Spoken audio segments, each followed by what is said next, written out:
Hello there, and welcome to a special quiz critique in which I'll be taking a look at who won what at the 2015 Oscars. There will be categories I may not comment upon, and the reason why those categories may not come up is I've made an executive decision that I have not seen enough of the films in that category to pass judgment. So I will start with some of what is determined as the minor categories, although that's a bit of an insult, and we'll head on towards the big acting and directing and best film winners by the end of this segment. So I'll start with the Oscar for best visual effects. The nominees were Captain America: The Winter Soldier, Dawn of the Planet of the Apes, Guardians of the Galaxy, and X-Men: Days of Future Past, and the actual winner was Interstellar. No complaints from me whatsoever here. Dawn of the Planet of the Apes doing some fantastic work again with their motion capturing effects, and Guardians and X-Men: Days of Future Past had some fantastic stuff on show. Guardians bringing Rocket to life and making you just treat him like any other character. It makes you forget he is a CGI creation. Some wonderful work there. But with Interstellar, there's something there you have not seen before. And you are wowed by what you are witnessing. And so therefore, it was absolute no-brainer. Best Oscar for visual effects goes to Interstellar. Correct decision, Oscars. The next category we're looking at is the best sound editing. The nominees were American Sniper, Birdman, The Hobbit, Battle of the Five Armies, Interstellar, and Unbroken. I've not seen Unbroken, but I have seen the rest. And the winner was American Sniper. I put two at this front. I'm quite happy. I did see American Sniper. It is extremely well edited. I actually thought not The Hobbit, sorry, Interstellar was probably a worthy winner also. But I don't have any complaints about American Sniper winning. I thought that's a decent decision. So the next one we are looking at is Best Achievement in Sound Mixing. The nominees were Whiplash, American Sniper, Birdman, Interstellar, Unbroken. It seems to be a recurring theme there. and considering the musical nature of Whiplash, it was no surprise that Whiplash won that category. Wonderful stuff. Wonderful work there by the guys. And absolutely deserved winner in my opinion. The next category we're looking at is we're going to go for. I will comment upon this, although I have not heard all the songs. I will comment upon the winner of the best original song, which was "Glory" from the film Selma. That was by John Legend and Common. Saw the film, love the song. It's a fantastic song. Obviously, I can't. The only other song in the category I've heard was "Everything Is Awesome" from the Lego Movie. So it's hard to judge, but from what I thought it was a great song, and I'll just move on from there because I can't compare it against the other three nominations that were there.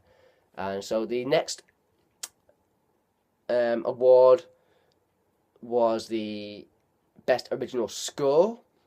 The nominations here were The Imitation Game, The Grand Budapest Hotel, Interstellar, The Theory of Everything, and Mr. Turner. I've not seen Mr. Turner. I've seen the rest, and judging on those other four, deserve winner, in my opinion. Some good stuff going on in The Imitation Game and in The Theory of Everything, but the only major competition I probably had was Interstellar, which was another booming Hans Zimmer piece of work. Made it sound bad there. It's not a bad piece of work. It's a great piece of work. But the Grand Budapest had something a bit more different about it, and that is why I think it probably got the nod, and I'm quite happy with that decision.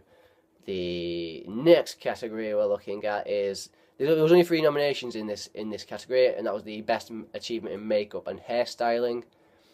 The nominations were Grand Budapest Hotel, Foxcatcher, and Guardians of the Galaxy. Some incredible work going on in each of these films. In particular, Foxcatcher with Steve Carell. The winner, sorry, I must say, the winner was the Grand Budapest Hotel. I'll come back to it in a minute, but like I was saying, Steve Carell's transformation in Foxcatcher is just something to behold, utterly to behold, because I think lots of people commented about around the time that the trailer originally came out for the film, and people were like, "Wait, was that Steve Carell?" You didn't even realise it was Steve Carell at first glance, and that was how much of an incredible job the team did on this film. So this was a tough category. I mean, Guardians of the Galaxy again, some fabulous stuff on show there. Some great makeup, some great creatures going on there, creature work, and hairstyles and so on and so forth. But the Grand Budapest Hotel, such a variety and menagerie. Is it menagerie? Menagerie of different characters and different costumes and different hairstyles, and I think just the pure amount of work they were doing just probably tipped them over the edge in terms of their work. Foxcatcher and Steve Carell, you really are rather unlucky here, but some fantastic work there in Grand Budapest Hotel also. So reasonably chosen. The next one is the category is the best costume design. Unfortunately, I've only seen one of the 5 films here, so I can't really comment upon it. But the winner was the Grand Budapest Hotel, and as I've just previously mentioned there about the makeup and hairstyle, there's such a menagerie on show. Now there's a menagerie again of costumes on show, and brilliant costumes also. I can't really say over and comment upon that film because I've not seen any of the other films, who were Inherent Vice, Into the Woods, Maleficent, and Mr. Turner. But Grand Budapest Hotel, I can only judge on what I've seen, and it's some fantastic stuff, so possibly well earned there. The next category I'm looking at is the achievement in production design, so obviously sets and so on and so forth. And the nominations were Grand Budapest Hotel, Imitation Game, Interstellar, Into the Woods, and Mr. Turner. I've only seen 3 of those. I've not seen Into the Woods and Mr. Turner. Of the 3, once again, just the way they set up everything in Grand Budapest is just so beautiful. It's a beautiful set out, and such a deserved one there, I think. So what we're looking at here is next one is best achievement in editing. The category it is, and luckily I've seen all these films for once. Nominations were Boyhood, American Sniper, Imitation Game, Grand Budapest Hotel, and Whiplash. And I must say, of all the things I've commented upon, this is probably the most deserved. Although Boyhood is so unlucky here, considering the way it was made and the way it was edited. Because this was a film. As I'm thinking about it now, was Whiplash? I'd like them to share it, Whiplash and Boyhood. Whiplash won, so therefore it is deserved. But I'd have Boyhood and Whiplash sharing it, and they have had a shared Oscar before. People have shared Oscars before, so yeah, I'd go with Whiplash and Boyhood in that situation. The next category we're going to comment upon it is best cinematography. The winner was Birdman. It was up against Grand Budapest Hotel, excuse me, sorry about that, Mr. Turner and Unbroken. I've only seen 2 of those films. For the style of the film, it's not surprising Birdman has won.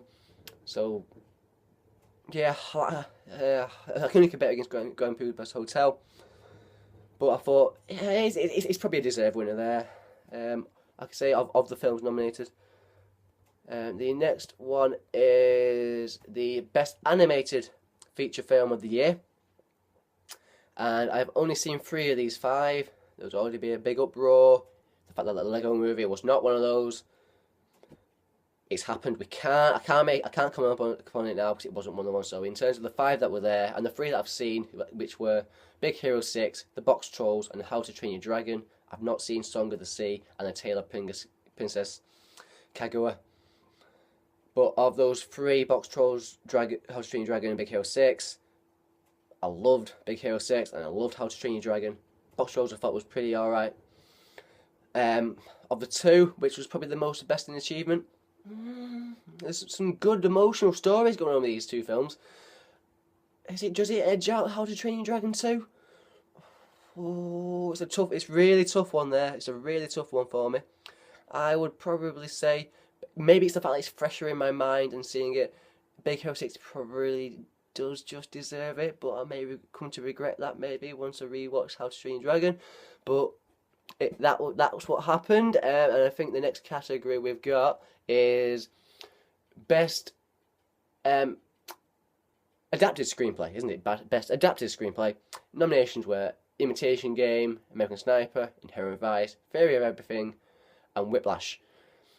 Not seen Inherent Vice, so I can't comment upon that, but of the other 4 nominated, it's incredibly well brought together. The Imitation Game. Of what I've seen, I bloody love Whiplash. I absolutely bloody love Whiplash.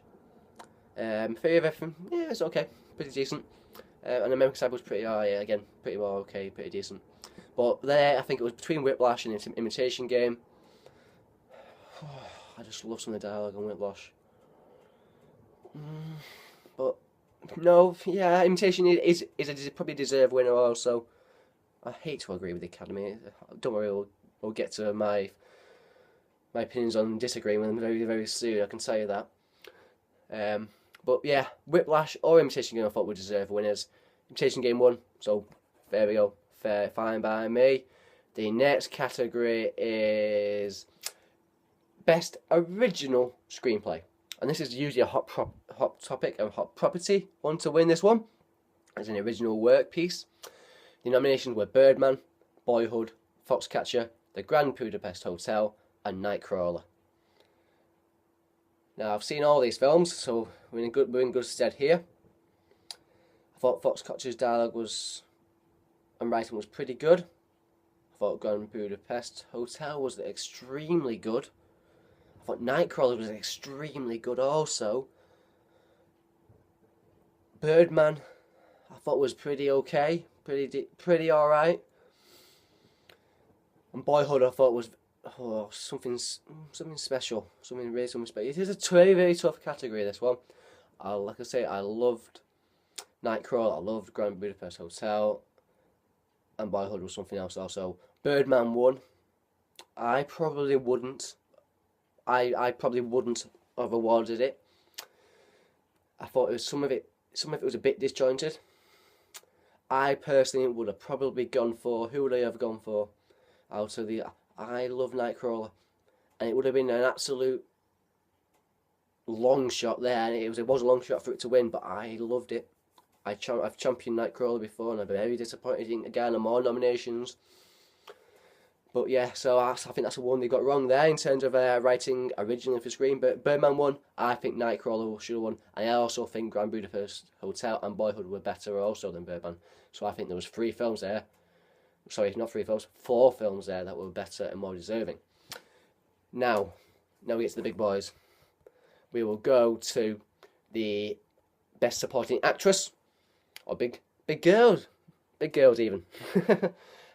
Best Supporting Actress nominees were Patricia Arquette for Boyhood, Laura Dern for Wild, Keira Knightley for Imitation Game, Emma Stone for Birdman, and Meryl Streep for Into the Woods. I've seen 4 of them, not seen Meryl Streep. Emma Stone's pretty good.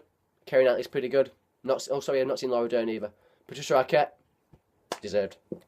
Truly deserved. Great work. Work over 12 years. Truly brings home the performance as the mother of the kids, and shows her progression also and how she evolves. So I think it's a truly well deserved one there. So we'll go on to Best Supporting Actor. Nominees were J.K. Simmons, Whiplash, Robert Duvall, The Judge, Ethan Hawke, Boyhood, Edward Norton, Birdman, Mark Ruffalo, Foxcatcher. Seen 4 of them, not seen Robert Duvall in The Judge. Now this was the tough one. I think this was the truly toughest category to call, in my opinion. Oh, no, not to call. I think because I thought there was 4. I've seen 4 of those 4. I thought all 4 of them were special in their own way. Mark Ruffalo was just understated and brilliant. Edward Norton was just over the top and brilliant. Ethan Hawke was, the best acting moments of the film were Ethan Hawke's conversations with his kids and those conversations. So that's brilliant also. J.K. Simmons won for Whiplash, and it's such a tough category, but he is truly deserving because his presence is left upon you as you are leaving that film. It's a truly wonderful performance and wonderful film. and you can almost say his performance not doesn't make the film, but it will ingrain on you for many years to come. That's my opinions about the film. So J.K. Simmons, best supporting actor, can't argue. Can't argue. Although it's unfortunate for Ethan Hawke and Edward Norton and Matt Ruffalo. They're in such a tough year and tough category this year. We will now go on to, where shall we go?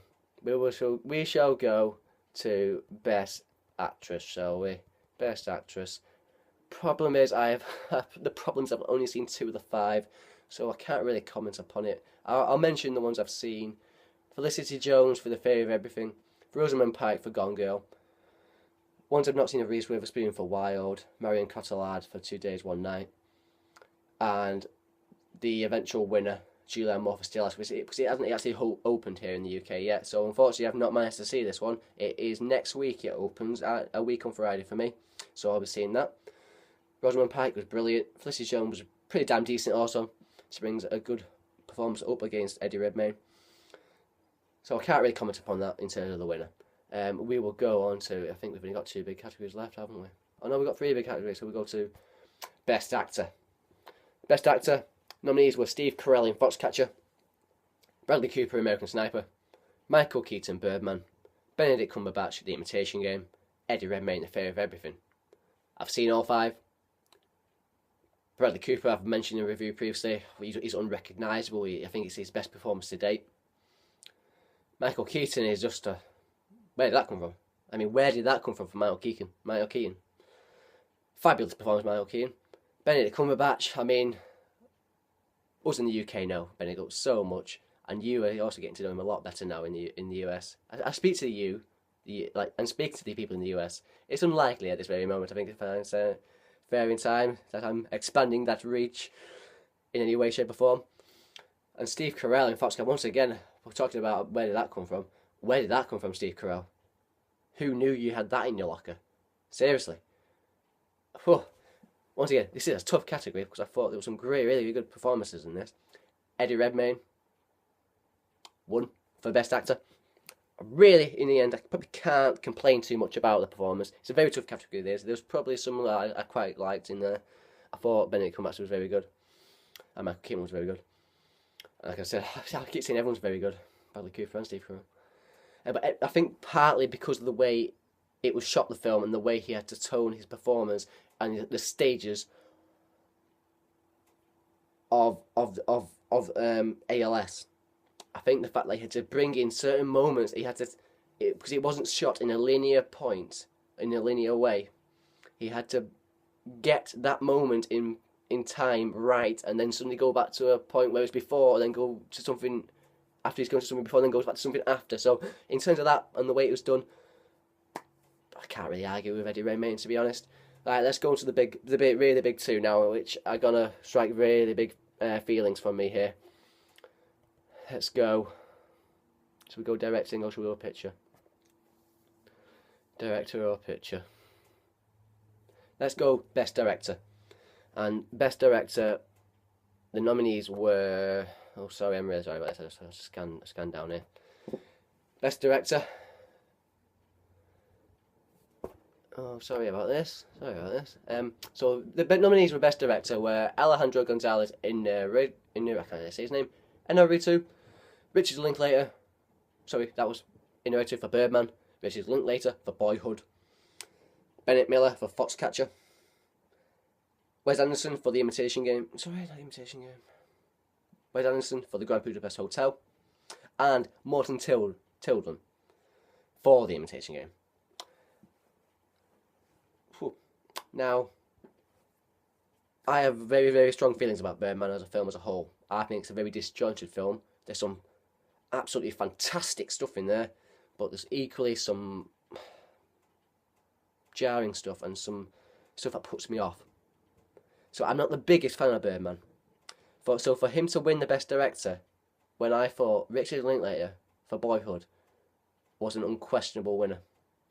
Unquestionable. I mean, who has done something of this sort before? And done so well? Never mind done of something of this sort, it was done so well, it could have turned out to be an absolute disaster, as people have said previously. So the kid could have turned out to be a terrible actor, and suddenly it's a worthless, not a worthless film, but a so interesting film only because of the 12-year thing, but because it was so well acted and so well shot and so well realised and so well directed. I'm amazed that the Academy have not recognised that. They seem to have gone for a film in Birdman that epitomises. I'll go into this bit in the best picture bit, and my reasons why I'm a bit annoyed. But yeah, I thought truly, it should have, it could have, and it should have been Richard Linklater for Boyhood. You've got that wrong. Completely got that wrong, in my opinion. So we'll go into Best Picture, and by the tone of my voice, you'll probably know, or if you've not heard the news already, you probably have heard the news, who's won Best Picture. The nominations were Birdman, American Sniper, Boyhood, The Imitation Game, Grand Budapest Hotel, Selma, The Theory of Everything, and Whiplash. Birdman won. And as you can probably tell, I'm not truly happy with that, to be honest. As I've just said, I was about saying in my little rant before, in terms of the best director, the Academy seem to have got hold of Birdman as it's because it almost speaks to them as an organisation. Because obviously the Academy is made up of people who work inside the industry, in a way. It's almost a self-congratulatory statement, in a way. The reason why I say this is because Birdman is about... What is Birdman about? Well, I'll just read something that I wrote the other day. It was this morning, actually. I put like Birdman has won Best Picture and Best Director at the Oscars last night. Therefore, lending ammunition, in my opinion, to the argument that the Academy is out of touch with cinema audiences and in an extremely self-congratulatory moment.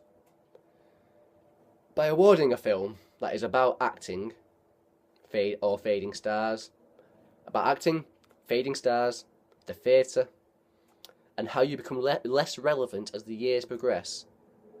And I do put in sort of brackets, yes, take note of that last one, Academy, for reasons, well. Yeah, I mean, what can I say? And by winning Best Director, I can see little things why he should win Best Director, because there's some wonderful stuff in there. But you got to judge the film as a whole in the end. What is the best picture? Boyhood's the best picture, in my opinion. Although I love Whiplash as well. In terms of an audience, in terms of probably more people seeing, well, I say more people seeing it, but I think as an entertainment film, Whiplash is fantastic. Whiplash is just outstanding in terms of everything. It goes about its business and gets it done. Birdman is a bit... It will go through fantastic moments, some fantastic sweeping, panning through cinema, panning through the theatre and sweeping one-shots and fantastic lines of dialogue from Keaton or Emma Stone or Edward Norton, and great performances by those three also. But there's some stuff in there that I think is slightly... It may be portraying pretentiousness in a way, but it almost becomes part of it in a way, I feel. It kind of knows it's good. And that's not a good thing at all. That is not a good thing. So from that, I think Boyhood should have won Best Picture and Richard Linklater should have won Best Director. End of. There we go. So, yeah, it was all pretty nice until those last two big ones, to be honest. I was pretty satisfied with most of the awards who they went to. But Director and Picture were the biggies, and they've got it wrong, in my opinion. Lots of critics love to have a go at awards and things like that, and it's in our nature to do that sort of thing. But I'm only saying what I believe and what I've experienced. Of the films that they eventually nominated, because there's films I thought should have been in, that should have also been nominated for the awards that weren't. Of the films that were there, they couldn't get it quite right with Best Picture and Best Director. It's not right. Yeah, there we go. That was my Oscars. That was my 2015 Oscars review. I hope you've stayed along for this length of time. I didn't realise it's actually been nearly 25 minutes, but I'll end it there. Thank you for watching, and I hope this has not put you off watching me again. Thank you, and goodbye.